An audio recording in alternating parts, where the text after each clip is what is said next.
Hello and welcome to Top10List.org, where you get a world of knowledge in 10 simple points. On today's episode, we're going to go ahead and discuss the most resource-deprived countries in the world. We're going to start at number 10 with Gibraltar. Sharing its northern border with Spain, Gibraltar is a very small country with absolutely no resources to its service. It is famous for the Rock of Gibraltar. Though it is an independent country which can handle its own affairs, most matters of defense and foreign affairs are handled by the government of the UK. This country really cannot engage in any production of sorts. Its economy basically runs on tourism, financial services, internet gaming, as well as shipping.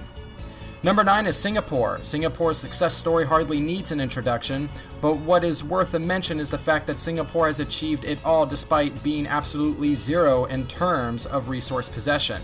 It is deprived to the extent that it has to even import drinking water from the neighboring country of Malaysia. Singapore is a tiny island, but it stands among the leaders in terms of re-exports, economic growth figures, and also development policies of government. It imports raw material, processes and refines it, manufactures products, and exports those commodities which fetch high prices for this country. And number 8 is the country of Jan Mayen.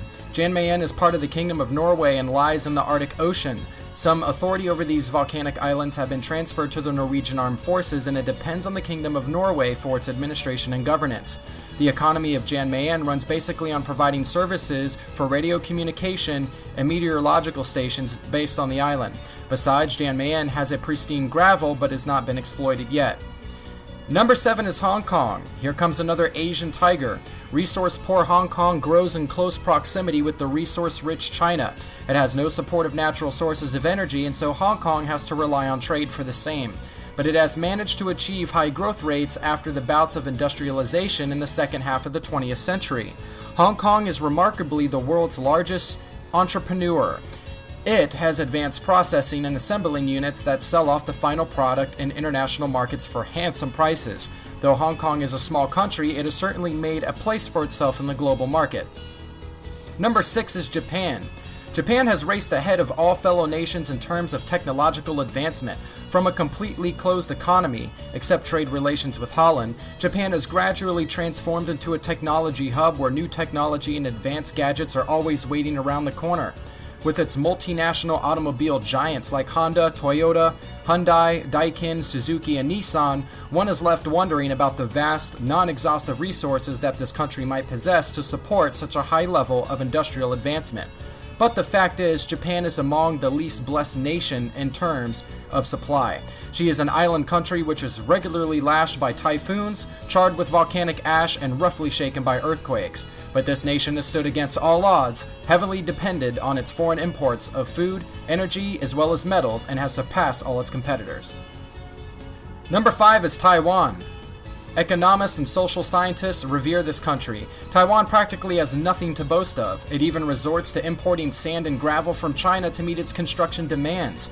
In times when wars are waged over oil and natural resources, Taiwan has just some coal and natural gas, but no iron ore, no forests, no precious gems. But what it has done is what others have not. It has made a huge investment in its human resource of over 20 million, and with their talent, skills, and energy determination, Taiwan has become a leading manufacturing giant in the world today. Number 4 is Belgium. Belgium has forever been overshadowed by development counterparts in Europe. It has even fallen a step behind in terms of natural resources, which are almost non-existent in the small country. But Belgium has not given up. Besides being a large entrepreneur country, Belgium has the largest diamond cutting industry in the world. It also has a leading manufacturing base in terms of light industries. Though the Eurozone crisis had made Belgium lose its sheen, yet it remains among the highly developed countries in the world. Number 3 is Switzerland. Well, this name reminds us of the tick-tock of watches and the shine of a Rolex. It also overpowers the senses with the taste of Nestle. Yes, it's Switzerland. Though it's a very small country and has almost no resources, it has managed to achieve high rates of growth. Switzerland does not have a very strong base of heavy industries, but it has certainly developed in terms of lightweight commodities production. It relies heavily on import of raw materials, and so has to suffer from unfavorable balances of trade. Number 2 is Costa Rica. Located on the Central American Isthmus, Costa Rica is a very small country with virtually no resources at all. Ironically, in Spanish, Costa Rica means rich coast. But despite the scarcity, Costa Rica has managed to be globally recognized for its environment sustainability, as well as having much higher human development index. A high level of literacy thrives in the country, yet it faces the issue of scanty investment and maintenance projects. Last but not least on our list, for our number 1 spot is Vatican City. Vatican City has the world's strangest economy, which is almost non-existent and runs on the financial support of Roman Catholics. It has the smallest population of just 840 people, and the smallest are of 110 acres. Having absolutely no natural resources of its own, Vatican City is involved in providing financial services to other nations.